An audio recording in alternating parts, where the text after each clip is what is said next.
Salam uşaqlar, hər vaxtınız xeyir. Deməli uşaqlar, biz keçən dəfə Instagramda belə bir sual paylaşmışdıq ki, insanda ürək qulaqcıqlarının sistolası, ürəyin ümumi diastolasına olan nisbəti.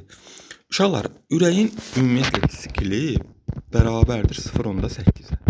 Diskil budur. Ürəyin qulaqcığının sistolası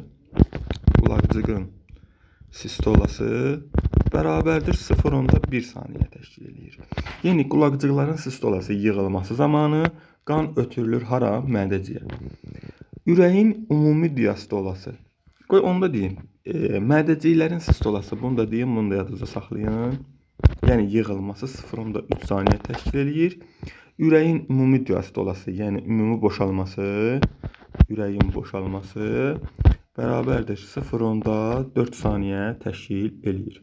Uşaqlar, biz dedik ki, qulaqcıqların sistolası, yəni yığılması zamanı qan ötürüldü mədəciyə. Mədəciklərin sistolası zamanı, yəni yığılması zamanı qan ötürüldü hara? Damara.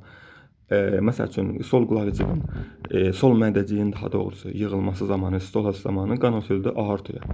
Ürəyin ümumi boşalması isə 0,4 saniyə təşkil edir.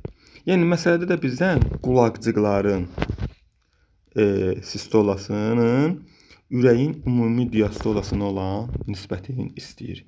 Yəni 1/10-in 4-ə nisbətini istəyir bizdən. Bu da hardasa eləyir 0,25, yəni 1/10-in 4-ə olan nisbəti 4/1 eləyir. 4/1 də bərabərdir 0,25-ə. 0,25. Cavabımız A variantı.